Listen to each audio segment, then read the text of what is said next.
Eu tenho algo para compartilhar com vocês, um assunto que eu particularmente gosto muito de pensar e falar sobre isso também. O tema, né? Não sei, tem muita gente visitando aqui hoje, eu vi, mas a gente tem falado no mês de agosto aqui nessa igreja sobre agosto de Deus. A gente estava lembrando ali dentro que esse é um trocadilho que a gente usa muitas vezes, né? E aí, vai casar quando? Ah, em agosto. Agosto de Deus. Vai ter filho quando? Agosto de Deus. A gente faz piada com isso. Eu nunca tinha pensado em virar tema de pregação. Mas é bom a gente meditar sobre isso e lembrar que Deus, de fato, tem um gosto para a nossa vida. Ele tem um querer, Ele tem uma vontade, Ele tem um desejo. Quando Deus te fez, Ele não estava meio distraído, meio sem nada para fazer e falou, eu vou criar qualquer coisa aqui. Não foi assim que você surgiu. Deus te fez com um propósito, Ele tinha algo em mente, Ele tinha uma intenção. E o desejo, a vontade de Deus para você, ela não é qualquer coisa. Ela é uma vontade boa. Ela é uma vontade perfeita. Ela é uma vontade que é agradável. Mas se essa é a vontade de Deus para a nossa vida, porque nem sempre a gente consegue experimentar dessa vontade. E eu queria conversar um pouco com vocês nessa manhã a respeito do que a gente tem pensado e da importância da gente pensar de acordo com a verdade, de acordo com aquilo que a Bíblia nos ensina. Jesus falou que Ele é o caminho, Ele é a verdade e Ele é a vida. E a gente alinhar o nosso pensamento com os pensamentos de Jesus a nosso respeito. Eu estava ali pensando que quando Jesus começou o seu ministério, a primeira coisa que Ele disse em público foi arrependei-vos, porque é chegado o reino dos céus. E essa palavra arrependimento no original, ela é metanoia, que significa mude a sua mente. Mude a sua forma de pensar, porque o reino de Deus chegou, mas para que você viva nesse reino, para que você experimente esse reino, você precisa ter uma mudança dentro da sua mente. Você precisa pensar diferente. E eu quero que você entenda, se você esquecer tudo mais que eu venho a falar aqui, a intenção do meu coração é que você saia daqui sabendo que aquilo que você pensa é importante. Aquilo que você pensa determina muita coisa na sua vida. Aquilo que você pensa tem o poder de mudar o seu destino. Tem poder de mudar o destino até dos seus filhos. Na Bíblia a gente encontra vários exemplos disso. Tem uma mulher que ela sofria de uma hemorragia, um fluxo de sangue por 12 anos. E era uma ferida que ninguém via, era interno, mas ela lidava com aquele sofrimento há muito tempo. Um dia Jesus estava passando, ele estava numa missão, indo orar para uma menina que estava muito doente. Mas essa mulher, ela vê Jesus passando e a Bíblia diz que ela pensou, se eu apenas o tocar, eu serei curada. E porque ela pensa, ela toma uma iniciativa, uma ação baseada naquilo que ela pensou. Então ela alcança o seu milagre e ela tem a sua vida completamente transformada. Um dia os discípulos estavam pescando e eles tinham pescado a noite toda e eles não tinham conseguido pegar absolutamente nada. Jesus aparece dizendo, olha, vamos lá, joga a rede para o outro lado. E eu fico pensando que eles podiam dizer, olha, eu não sei o que você faz não, mas eu sou pescador, eu sou experiente. Eu sou experiente, eu sei o que eu estou fazendo. Meu pai era pescador, a minha família tem tradição na área. Mas a Bíblia diz que ele diz assim, não, sobre as tuas palavras eu lançarei as redes. E ele disse isso porque ele pensou isso. Aquilo que a gente fala tem a ver com o que a gente pensa. A nossa vida, as nossas ações, elas seguem os nossos pensamentos. A gente pensa, a gente age da forma que a gente age, porque a gente pensa da forma que a gente pensa. Então, aquilo que você tem pensado, aquilo que tem passado pela sua mente, é importante que você saiba que você precisa ser cuidadoso com o tipo de pensamento que você mantém dentro de você. Em Romanos 12, no versículo 1, na NVI, na versão NVI, talvez seja uma das mais conhecidas, Paulo diz assim, irmãos, eu rogo. O que ele está dizendo é, eu imploro, eu realmente imploro, pelas misericórdias de Deus, que vocês se ofereçam. Nós é que precisamos da iniciativa de nos oferecermos. Se ofereçam em sacrifício vivo, santo e agradável a Deus. Esse é o culto racional de vocês. Não se amoldem ao padrão desse mundo, mas transformem-se pela renovação da sua mente, para que sejam capazes de experimentar e comprovar a boa, agradável e perfeita vontade de Deus. Que legal isso! Existe uma vontade que é boa, que é perfeita e que é agradável, mas tem algo que vem primeiro. Para que você possa experimentar isso, tem algo que vem antes. E ele começa dizendo: eu estou implorando que vocês se ofereçam, que vocês tenham uma iniciativa que parta de você, para que você possa se oferecer a Deus, para que a sua mente seja transformada, para que você possa de fato comprovar, experimentar e vivenciar essa vontade que é boa, que é perfeita e que é agradável. Esse texto é tão profundo, eu trouxe umas outras versões para a gente entender um pouco mais amplo ainda. Na Bíblia Viva diz assim: e assim, queridos irmãos, eu apelo. Paulo está dizendo: eu estou apelando que vocês deem os seus corpos a Deus.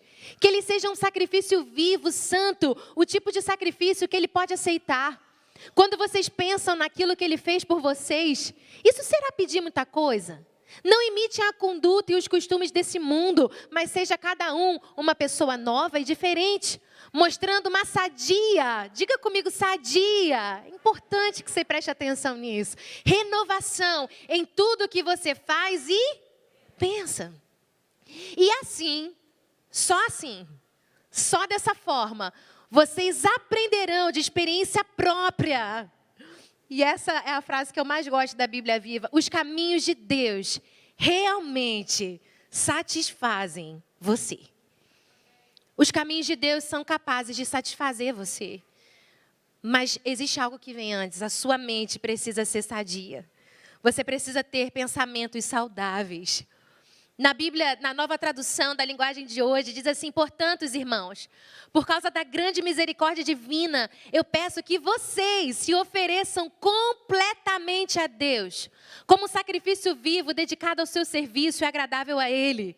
Essa é a verdadeira adoração que vocês devem oferecer a Deus. Não vivam como vivem as pessoas desse mundo, mas deixem que Deus os transforme por meio de uma completa mudança da mente de vocês. E assim, vocês conhecerão a vontade de Deus. Isso é aquilo que é bom, perfeito e agradável a Ele. Esse a Ele é bem legal também, né? Que às vezes a gente pensa: nossa, não parece ser bom isso, não está parecendo ser legal. Mas é porque Deus, Ele tem uma visão diferente da nossa. É estranho a gente pensar nisso, mas Deus não pensa como a gente pensa, Deus não vê as coisas como a gente vê. A Bíblia diz que nem a morte Deus enxerga como a gente enxerga. Num período de tantas perdas, onde a gente convive com tantas pessoas enlutadas, a gente precisa se lembrar que Deus não vê a morte como a gente vê. Deus, Ele pensa de uma forma diferente. E os caminhos dele, embora nem sempre a gente seja capaz de compreender, eles são melhores do que os nossos. A Bíblia Mensagem diz assim, a última versão que eu trouxe: portanto, com a ajuda de Deus, nenhum de nós é capaz de fazer isso sozinho. A gente depende do Espírito Santo, a gente depende da presença de Deus em nós, para que a gente tenha uma mente saudável. Eu, sinceramente, com toda certeza, não tenho a capacidade de fazer isso sem a ajuda do Espírito Santo. Eu preciso que Ele me ajude, porque sem Ele, os meus pensamentos seguem tanto o curso natural das coisas. É tão fácil olhar como todo mundo olha. É tão fácil pensar como as influências que a gente ouve, a mídia, ou seja, o que for que influencia você, pensa também. A gente vai amoldando o nosso pensamento ao pensamento de uma outra pessoa. A gente pega aquilo que está perto. Por que você está usando uma máscara? A gente está no meio de uma pandemia.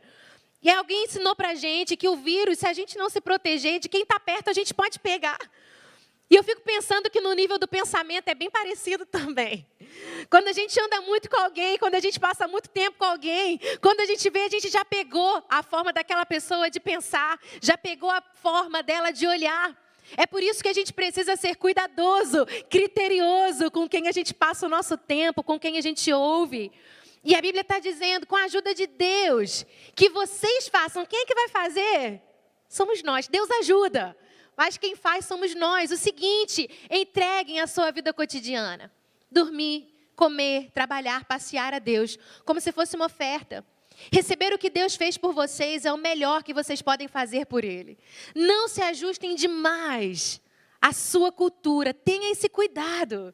Não se ajuste demais às influências dessa cultura a ponto de não poderem pensar mais. Em vez disso, concentrem a atenção em Deus. Vocês serão mudados de dentro para fora. Descubram o que Ele quer de vocês e tratem de atendê-lo. Diferentemente da cultura dominante, que sempre os arrasta para baixo ao nível da imaturidade, Deus extrai o melhor de vocês e desenvolve em vocês uma verdadeira maturidade. Eu trouxe um monte de versão para que você entenda que a vontade de Deus é boa. Ele tem uma promessa boa. Ele tem um propósito bom de satisfazer você, de ser agradável para você. Mas você precisa entender que antes tem algo que você precisa fazer primeiro, com a ajuda de Deus. Que bom por isso! Mas você precisa ter uma completa renovação da sua mente para que você possa alinhar o seu pensamento com aquilo que Deus pensa. Provérbios nos diz que como o homem pensa em sua alma, assim ele o é.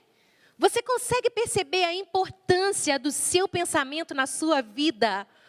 Aquilo que você tem cultivado dentro de você. E o apóstolo Paulo está nos sacudindo para que a gente viva nesse estado de contínua renovação da nossa mente. A nossa mente não é algo que a gente renova hoje, pronto, valeu para a vida inteira. Não funciona assim.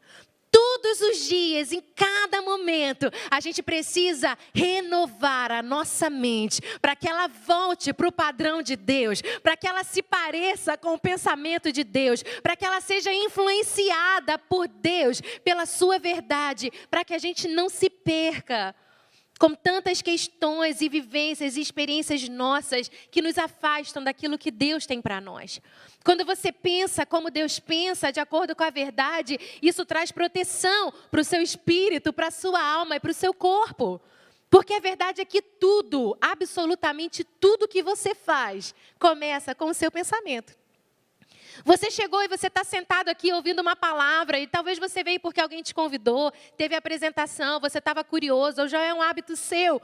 Eu não sei, mas com certeza antes de você vir, você pensou.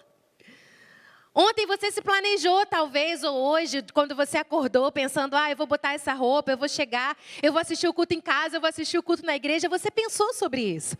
Por isso você chegou até aqui.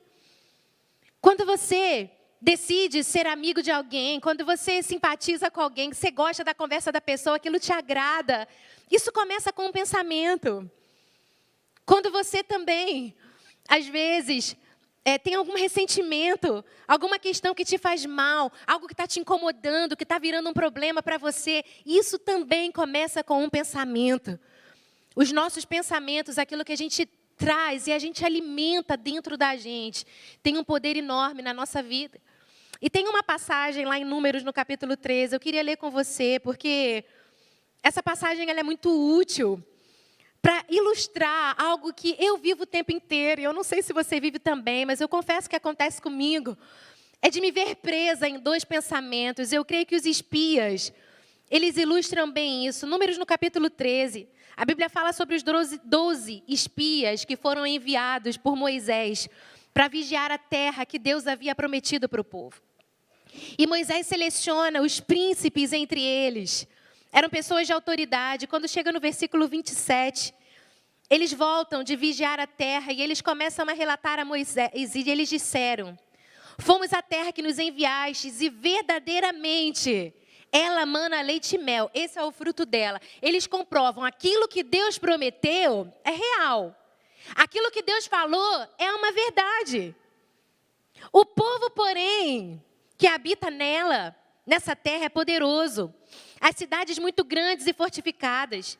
Também vimos ali os filhos de Anak, os amalequitas habitam na terra de Noguebe, os heteus, os jebuseus, os amorreus habitam na montanha, os cananeus habitam ao pé do mar e pela ribeira de Jordão. Então Calebe fez calar o povo perante Moisés e disse, eia, subamos e possuamos a terra, porque certamente prevaleceremos contra ela. Porém os homens que com ele tinham subido disseram, não poderemos subir contra aquele povo, porque ele é mais forte do que nós. E diante dos filhos de Israel, infamaram a terra que havia espiado, dizendo, a terra pelo meio da qual passamos a espiar, é terra que devora os seus moradores. E todo o povo que vimos nela são homens de grande estatura. Também vimos ali gigantes, os filhos de Anak, são descendentes de gigantes. E éramos aos nossos próprios olhos como os gafanhotos. E assim também o éramos aos seus olhos. Só até aqui. O povo volta de vigiar a terra. E a Bíblia diz que eles confirmam que a terra era de fato boa. Aquilo que Deus prometeu realmente conferir era daquele jeito mesmo. Mas tinham gigantes lá. Tinham desafios lá. Tinham obstáculos lá que eles não imaginavam. E 10 daqueles espias, e não eram qualquer pessoa, eram pessoas de influência. Eram príncipes dentre o povo. Mas eles começam a se ver pequenininhos como gafanhotos. E eu creio que essa luta, ela acontece dentro de cada um de nós também. Quando Deus faz promessas. Porque eu não sei se você sabe, mas Deus te fez muitas promessas, não foram poucas. E as promessas deles são incomparáveis. Deus fez promessas para o seu futuro. Deus fez promessas para a sua família. Deus fez promessas para a sua vida. Deus tem promessas particulares e pessoais para cada um de nós. E talvez exista um Caleb que às vezes ganha voz em você, dizendo, Deus está no controle, Ele está na direção. Se Ele disse que Ele vai fazer, Ele pode fazer. Mas às vezes os espias começam a falar mais alto e começam a dizer, Deus não pode usar alguém como você. Você não é tão influente assim. Você não é tão habilidoso assim. Você não sabe o suficiente. Você não é bom o suficiente. Você nem é relevante. Se você for, se você não for, você não faz falta. Ninguém nem percebe. Ninguém nem dá importância. Deus tem promessas para a sua vida, para você que já está no 5º casamento, para você que já passou por tantas situações difíceis, para a sua família que é marcada por uma história que acontece assim com todo mundo. Os espias começam a falar alto. Mas Deus diz sim, sempre há de existir um novo amanhã. Ele é o Deus do recomeço, Ele é o Deus de coisas novas, Ele é o Deus que pode todas as coisas, Ele é o Deus que não desiste, Ele insiste naquilo que Ele tem para fazer na sua vida. Mas a gente vai ficando presa nesses dois pensamentos. Tem hora que a gente vai para um lado e a gente se lembra daquilo que Deus falou, a gente se lembra das suas promessas. Mas de repente a gente começa a reparar na força do vento. A gente começa a reparar em alguns desafios que a gente fala, eu nunca pensei que eu fosse passar por isso. Nunca imaginei que eu fosse vivenciar algo assim. E é interessante que são 10 contra 2. Já prestou atenção que os motivos para você não fazer algo que Deus te pede para fazer parece sempre ser muito maior do que te inspira a fazer? As vozes que te levam para um caminho diferente daquilo que Deus tem. E é interessante porque eu realmente fico pensando e meditando nesse versículo 33, que diz assim, nós éramos aos nossos próprios olhos, os príncipes começam a se ver como gafanhotos. Sabe o que a Bíblia fala sobre você? A Bíblia diz que Ele é o Rei dos reis. A Bíblia diz que Deus te chamou para reinar em vida, que Ele te fez rei e sacerdote nessa terra. Mas quantas vezes a gente não se vê pequeno demais? Eu não tenho voz, lá no meu trabalho ninguém me valoriza, nem me dá importância. Eu já fui mandada embora tantas vezes, eu não devo ser tão habilidoso assim. Eu tenho muita dificuldade de relacionamento, eu não consigo conviver com ninguém. E a gente vai nessa luta constante. E os príncipes começam a se ver pequenos.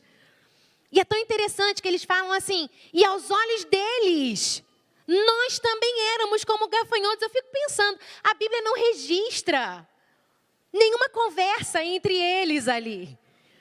Eles não conversaram com o povo de lá, mas eles pensaram. Com certeza, eles também estão nos vendo como alguém pequeno. Eu não sei você, mas a gente faz isso o tempo todo. A gente vai colocando pensamento nos outros. A pessoa está me olhando esquisito. Será que ela está chateada comigo? Você nem sabe se ela está passando por algum problema, acordou com dor de cabeça, dor de dente, sei lá. Mas a gente já traz logo para o pessoal. Não, tenho certeza que fulano está chateado comigo. Aposto que foi por isso. Eu tenho certeza que naquele dia ele ficou chateado. A gente vai preenchendo as lacunas do que o outro está pensando sobre a gente. E eu quero dizer para você, a gente faz uma confusão nesse processo. Eu, sinceramente, consigo quase imaginar Deus sentado lá em cima falando para mim muitas e muitas vezes: filha, isso não significa o que você está pensando. E às vezes a gente precisa desse choque de realidade. Nem sempre as coisas significam o que a gente está pensando. Igreja não significa um prédio. Eu falei, eu vou na igreja. A gente tem esse hábito de falar assim, mas igreja não significa um prédio. Você é a igreja do Deus vivo. Você é a igreja. Adoração não significa música lenta. Sucesso não significa posses. As coisas nem sempre significam o que a gente está pensando. E a gente realmente precisa renovar a nossa mente, porque a gente vive preso nessa batalha entre dois pensamentos o tempo inteiro. E eu aprendo algumas coisas com a história desse povo, porque eles não entraram na terra. A Bíblia diz que só Josué e Caleb entraram na terra, porque houve neles um espírito diferente, o espírito da fé. Eles pensaram diferente. Preste atenção, eles viram os mesmos gigantes. Eles viram a mesma terra. Eles serviam ao mesmo Deus. Eles receberam a mesma promessa, mas eles experimentaram de forma diferente. Por quê? Porque eles pensaram diferente. Eles falaram, é verdade, os gigantes estão lá, eles não negaram os problemas. Você também não precisa negar os seus, você só precisa saber que o seu Deus é maior do que os seus problemas. Que Ele está acima disso tudo. E eles falaram, certamente, se Deus prometeu, Ele vai nos dar. Mas aqueles outros não conseguiram pensar dessa forma. E lá em Josué, sobre o mesmo texto, vai dizer que eles desesperaram o povo com o relato que eles trouxeram por conta daquilo que eles pensaram. E eu aprendo que é possível você ser parado, sim. Não por causa dos seus gigantes. Não por causa dos seus desafios. Essa circunstância que você está passando, por mais terrível que ela seja, ela não tem poder de parar você ou te impedir de viver as promessas de Deus na sua vida. Não tem, porque Deus é maior. Mas você pode ser parado por causa dos seus pensamentos. Quando você não pensa de acordo com o que Deus pensa, não é porque isso é maior do que você. A Bíblia diz que as portas do inferno não prevalecerão contra a igreja do Senhor.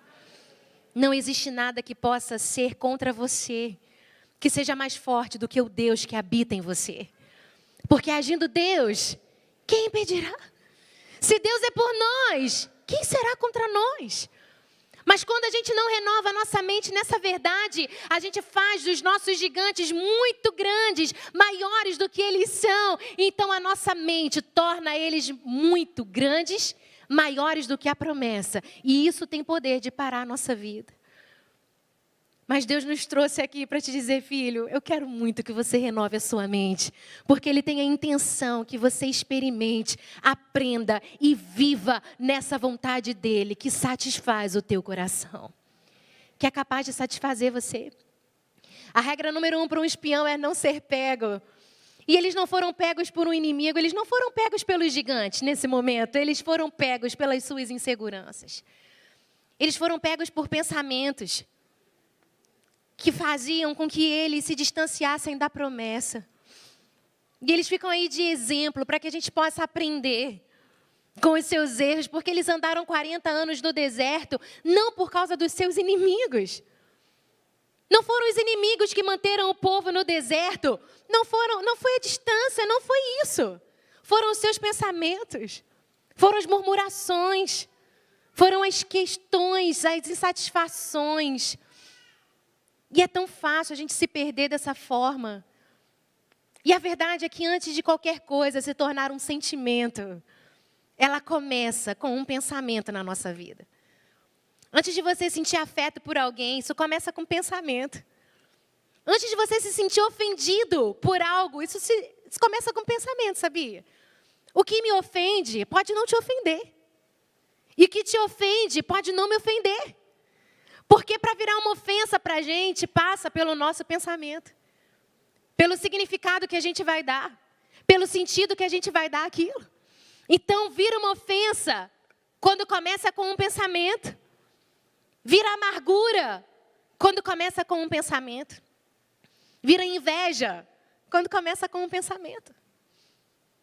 Às vezes a gente se ofende até com Deus. Porque Ele está fazendo algo por alguém, não está fazendo na nossa vida, e aquilo vira um incômodo para nós. Porque a gente começa a pensar, por que não eu? Porque nada acontece na minha vida? Porque comigo as coisas não dão certo? Porque comigo tudo tem que ser tão difícil? Porque parece que Deus se esqueceu de mim. Parece que Deus não está atento às minhas questões, ao que eu estou vivenciando. Mas a verdade é que a Bíblia diz, acaso pode uma mãe esquecer-se do filho que mama, de modo que não se compadeça dele? A gente viu muitos bebês aqui hoje, quem está amamentando pode confirmar, dá para esquecer? O corpo te lembra, dói. O seu corpo começa a te lembrar que você tem que dar de mamar.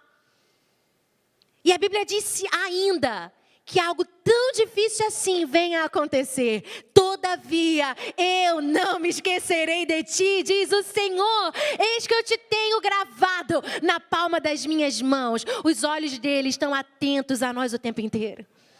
A Bíblia diz que os pensamentos de Deus ao seu respeito, eles excedem aos grãos de areia que existem na praia. Deus pensa em você o tempo todo. Não dormitará aquele que te guarda, nada, absolutamente nada na sua vida passa despercebido diante do seu Deus. Nada passa. Mas é tão fácil a gente ir por outro caminho. As circunstâncias fazem a gente pensar coisas tão contrárias a isso. E lá em 2 Coríntios 10, no versículo 3 e 5, o apóstolo Paulo vai nos falar sobre a nossa vida, embora a gente ande de forma natural, ele fala. No nosso corpo palpável, as nossas guerras, as nossas milícias em Deus, elas não são naturais. A gente não pode lutar de forma natural. É por isso que a primeira coisa que Jesus fala é: arrependei-vos, mudem a sua forma de pensar, para que você possa viver o reino de Deus aqui na terra. Você precisa de uma transformação na sua mente. Você precisa pensar como Ele pensa. E o que Deus pensa ao seu respeito é bom. Quantas vezes a gente distorce até os pensamentos de Deus? Quantas vezes a gente tem uma imagem de um pai autoritário, um pai distante, um pai que te obriga a fazer algo? Ele não é assim. Deus não queria que você fosse programado para amá-lo, senão Ele não teria te dado o livre-arbítrio, o direito de escolha. O tempo todo a Bíblia te lembra que você tem o direito de escolha. Deuteronômio diz: eis que eu te proponho a vida e a morte, a bênção e a maldição. Está tudo diante de você, mas Ele ainda dá a dica: escolhe, pois, a vida, para que viva você e a sua descendência. As suas decisões de hoje afetam a vida da sua descendência, mas a escolha é de quem? A escolha é nossa. Deus não nos obriga a nada.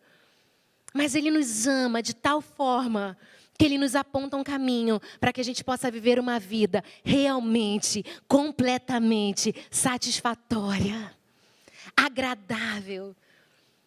E Ele diz que as nossas armas em Deus, lá em Coríntios, elas são poderosas para destruir fortalezas, anulando nós sofismas, levando todo o pensamento cativo à vontade de Deus.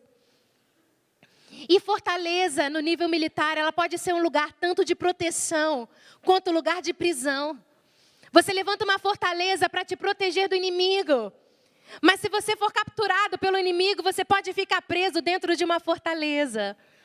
E nesse contexto, Paulo está falando de pensamentos que viram fortalezas dentro de nós. Porque são pensamentos que nos mantêm presos a uma forma de pensar que não gera vida, que não gera liberdade. Paulo estava confrontando a igreja sobre isso, porque eles estavam colocando muitos obstáculos para viver a graça. Eles não estavam aceitando a graça. E ele estava falando: vocês precisam que a sua mente seja transformada, para que vocês entendam que vocês são justiça de Deus em Cristo Jesus. Quando você entrega a sua vida para Ele, isso realmente me emociona, o quanto Deus nos ama. Porque nas suas piores escolhas, nos seus piores momentos, nos seus momentos mais baixos, Deus te chama de justiça de Deus em Cristo Jesus. Nos seus melhores momentos, Deus te chama de justiça de Deus em Cristo Jesus, porque não tem a ver com o que você faz, tem a ver com o que Ele fez. O sacrifício dele na cruz é perfeito, é completo e não tem história que o sangue de Cristo não tenha o poder de reescrever. Não tem pecado que o sangue de Cristo não tenha o poder de perdoar. Ele é suficiente. Mas é tão fácil a gente olhar para as fortalezas da nossa vida, para aquilo que a gente ouviu a vida inteira, que os nossos pais falavam, que os nossos avós falavam, às vezes nem com a intenção ruim, mas que foram nos mantendo presos a uma forma de pensar, que faz com que você acredite que você não é suficiente para viver aquilo que Deus tem para você. E vira uma fortaleza. E ele segue dizendo, anulando nós, os sofismas, nós é que precisamos anular. Quando? Como que a gente faz isso? Quando a gente leva cativo o nosso pensamento à obediência de Cristo. Ninguém consegue parar de pensar, mas a gente consegue substituir um pensamento pelo outro. E a gente precisa aprender a fazer isso com uma renovação da nossa mente na palavra de Deus. Sofismas são ilusões da verdade. São coisas que parecem verdade, mas não são. Tem uma lógica de verdade, faz sentido, mas não é verdade. Talvez tenham muitas coisas na sua vida que façam sentido. Talvez você cresceu com uma carência que só você conhece dentro de você, pela ausência da figura paterna, talvez por um trauma, por um abuso, por algo que você vivenciou que te marcou. E é tão fácil a gente acreditar que a gente está marcado e aquilo vai definir a nossa vida para sempre. Que as nossas escolhas vão ser definidas por aquilo. Mas a gente precisa renovar a nossa mente para entender que de forma natural, talvez isso até seja uma verdade, mas as nossas armas em Deus, elas não são naturais. E em Deus você tem o poder de saber que em Cristo o seu passado não determina o seu futuro. Tudo novo se fez, tudo novo se fez. Deus é um Deus de novidade de vida. As coisas velhas já passaram e eis que todas as coisas se fizeram novas. Existe uma novidade de vida para você. E o inimigo ele não pode roubar a nossa promessa. Não existe nada que o inimigo possa fazer para roubar a promessa que Deus te fez. Então ele tenta roubar o nosso pensamento. Ele tenta fazer com que os nossos pensamentos sejam de acordo com aquilo que Ele quer que você acredite. A gente se conecta, né? Tantas vezes a gente fala assim, Deus falou comigo. Eu não sei se você já teve essa experiência maravilhosa, mas nunca aconteceu comigo, de Deus falar comigo com uma voz audível. A não ser que seja através de uma pregação, de uma outra pessoa. Mas Deus nunca soprou a sua voz para mim. Nunca aconteceu isso. Como que Deus fala comigo? Ele se conecta comigo no meu pensamento, no meu coração, no meu espírito, que eu me uno a Ele, e Ele troca e Ele fala comigo. Mas existem os dardos inflamados do maligno, sabe o que é isso? O inferno também quer entrar no teu pensamento. Ele também fica querendo lançar ali sementes e questões para que você possa se afastar da promessa. Lá em Provérbios 6, diz que o ladrão não é desprezado se faminto rouba para matar a fome. Contudo, se ele for pego, ele tem que pagar 7 vezes mais. Existem muitos pensamentos que o diabo ele vem para roubar, matar e destruir. É só isso que ele sabe fazer. E muitos pensamentos que ele tem lançado sobre a nossa vida, ele lança na intenção de roubar aquilo que Deus tem para você. Mas eu creio que nessa noite, Deus ele quer nessa manhã, estou até de noite, gente. É para eu encerrar logo, né? Vou acabar. Nessa manhã, Deus quer te ajudar a pegar alguns pensamentos que têm mantido você preso a lugares que Ele quer te libertar. Foi para a liberdade que Cristo nos libertou. Conhecereis a verdade e a verdade vos libertará. Se Cristo nos libertar, verdadeiramente nós seremos livres. Ele tem poder de nos libertar. A gente precisa se agarrar a Ele. Um pensamento pode te fazer entrar em depressão, mas um pensamento também pode te fazer sair dela. Um pensamento também pode tirar você de lugares sombrios que Deus não te quer habitando, mas a gente precisa se agarrar a Deus. A gente precisa se agarrar a Ele. Ele é a minha fortaleza, Ele é a força da minha vida. Quando você faz isso, o seu pensamento, quando você alinha o seu pensamento com Ele, Nem sempre a gente vai sentir isso. Eu não sinto isso todos os dias. Eu não sinto isso todos os dias. Mas eu preciso renovar a minha mente todos os dias nessa certeza. Para poder dizer, mesmo quando eu não vejo, mesmo quando eu não sinto, mesmo quando não parece, para eu poder dizer que Ele é a minha fortaleza. Ele é a força da minha vida. Ele é o meu Deus em quem confio. A minha rocha inabalável, um lugar seguro, aonde o justo se acolhe. Tudo pode se estremecer, os montes podem desaparecer, as circunstâncias podem se mover, mas Ele permanece sendo o meu Deus. Ele é a fortaleza da minha vida. O meu justo viverá pela fé.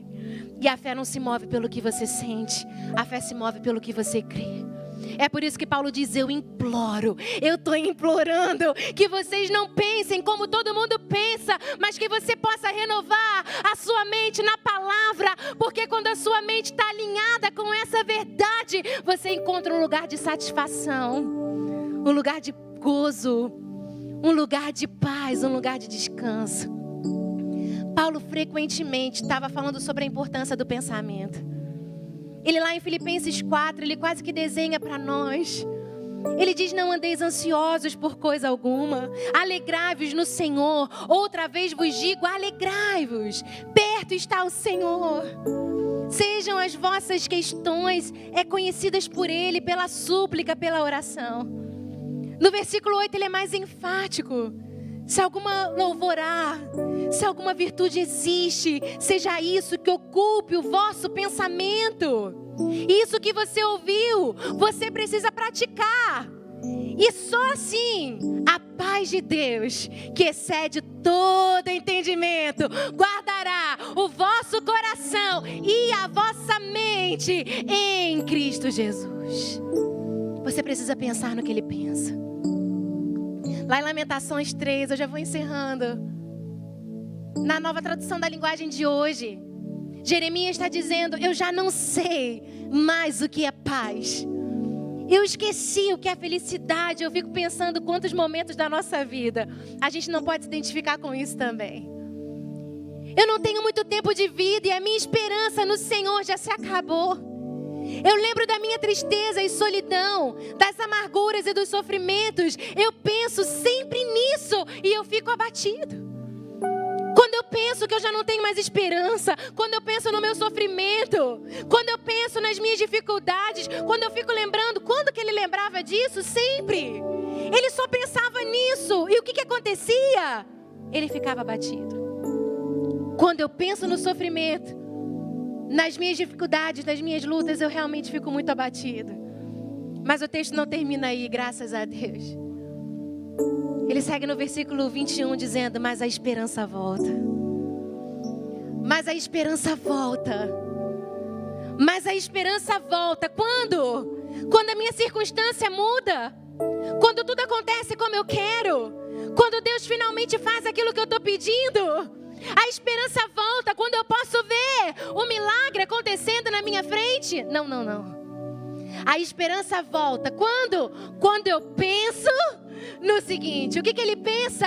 O amor do Senhor Deus não se acaba. A sua bondade não tem fim. Esse amor e essa bondade são novos todas as manhãs. Como é grande a fidelidade do Senhor. Deus é tudo que eu tenho. Por isso eu confio nele. Por isso eu confio nele. Ele é tudo que eu tenho. Ele é tudo que eu tenho. Ele é tudo que eu tenho. Se você crê nisso, você pode se colocar de pé nessa manhã. Eu quero orar por você. E o último texto que eu deixo para sua meditação é Jeremias 29, a partir do capítulo 11, do versículo 11. Diz, porque eu bem sei os pensamentos que tenho a vosso respeito, diz o Senhor. Deus está dizendo, filho, filha, sou eu quem sei que pensamentos eu tenho sobre você. Não é o que você pensa. Não é o que fulano pensa. Não é o que você ouviu a vida inteira. Não são as palavras que você tem ouvido que tem feito você acreditar que você não é o suficiente. que Deus não pode usar alguém como você, que você não é relevante, que você é só mais um. A Bíblia diz que você é filho de Deus, representante dele nessa terra. Se a gente pudesse fazer um exame de DNA em você, daria 100% filho de Deus. O seu espírito veio dele, ele soprou uma parte dele mesmo em você, e ele quer que você entenda quem você é nele, para que você possa experimentar essa paz que excede todo entendimento. Eu é quem sei que pensamentos tenho a vosso respeito, diz o Senhor. E são pensamentos de quê? Ah, filho, sinceramente, eu estou bem frustrado com você hoje. Eu fico pensando se Deus um dia vira e fala assim: nossa, Fernanda, sinceramente, eu nunca pensei que você fosse fazer um negócio assim. Se eu soubesse, eu não tinha te chamado. A Bíblia diz que Deus é onisciente, onipresente. Antes do início, Ele já viu o final. Posso te dizer alguma coisa? Deus sabia exatamente quem você é quando Ele te chamou para um relacionamento com Ele. Ele conhece tudo sobre você. Antes do pensamento chegar a você, de chegar à sua boca, antes de você falar sobre isso, Ele já sabe. Ele é o Deus que te sonda, que te conhece. Ele sabe absolutamente tudo ao seu respeito. E ainda assim, Ele aponta para você e diz: eu quero você comigo. Eu te amo, eu te escolho. Vale a pena morrer por você. Eu dou tudo que eu tenho por você, porque você vale a pena. Porque eu te amo, porque eu te lavei, eu te redimi. A Bíblia diz que Deus prova o seu amor para conosco pelo fato de ter Cristo Jesus morrido por nós, sendo nós ainda pecadores. Quando você nem pensava nele, antes de você colocar sua esperança nele, antes de você ouvir falar sobre ele, ele já pensava em você e tinha planos bons ao seu respeito, de te dar uma vida e esperança. Os pensamentos que eu tenho são pensamentos de paz e não de mal, para que vos dar um fim esperais. Então invocareis e ireis, e orareis a mim e eu vos ouvirei. Buscar-me-eis e me achareis, quando me buscardes de todo o vosso coração. Eu amo os detalhes que a Bíblia deixa pra gente. Deus não te chama para buscá-lo de coração. Deus te chama para buscá-lo de todo o seu coração, com toda a tua força, com toda a tua alma, com todo o teu entendimento, com toda a tua mente, com todos os teus pensamentos, que você possa engrandecê-lo, que você possa magnificar ao teu Deus. Magnificar significa tornar grande, que você possa tirar os olhos do seu gigante. Quando Davi chega na batalha, todo mundo era especialista em gigante. Eles sabiam de onde os gigantes vinham, sabia da altura de Golias, sabia o peso de Golias, sabia tudo sobre Golias. Davi não pergunta hora nenhuma sobre Golias. Davi só fala uma coisa: quem é esse incircunciso? Quem é esse homem que não tem aliança com Deus, que não anda com Deus, para desafiar o exército do Deus vivo? Ninguém fala mais em Deus, só fala no gigante. Davi nos ensina a derrubar gigante. Davi não fala em outra coisa senão em Deus. Concentre-se nos seus gigantes e você vai cair. Concentre-se em Deus e você vai ver os seus gigantes caindo diante de você. Max Lucado nos ensina isso. Você pode fechar os seus olhos. Senhor, nós te louvamos nessa manhã. Tu és tudo que nós temos, Senhor. Muito, muito obrigada pela tua palavra, que nos ensina, que nos instrui, que nos mostra o caminho, Senhor. Ela verdadeiramente é lâmpada para os nossos pés. O Salmo 119 diz que grande paz, grande shalom, grande segurança, grande prosperidade tem aqueles que amam a tua palavra, porque para eles não haverá tropeço que os possa destruir. Senhor, nos ajude a entender que na tua palavra existe poder para que a gente vença todas as circunstâncias que se levantam diante de nós, pelo poder da renovação da nossa mente em ti. Porque para Deus não haverá impossível em nenhuma das tuas promessas. Porque os teus pensamentos a nosso respeito são infinitamente maiores. Venha nos libertar nessa manhã, Senhor. Venha tirar de nós tudo que não é teu. Nos ensina a ver, identificar dentro do nosso coração tudo aquilo que nos foi imposto por qualquer coisa que não seja o Senhor. para que nós possamos nos esvaziar até que em nós se ache só a Ti, Senhor. Nós nos rendemos a Ti nessa manhã. Faça aquilo que está no Teu coração, na nossa vida todos os dias. Nós queremos Te oferecer a nossa vida cotidiana, o nosso almoçar, o nosso caminhar, o nosso conversar, o nosso descansar. Que tudo seja feito em Ti, Senhor, e que o Senhor nos ensine em todas as coisas a ver como o Senhor vê, porque os Seus olhos são sempre bons.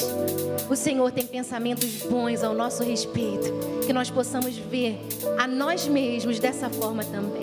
Nós Te agradecemos por tudo, em nome de Jesus. Amém, Senhor, e amém.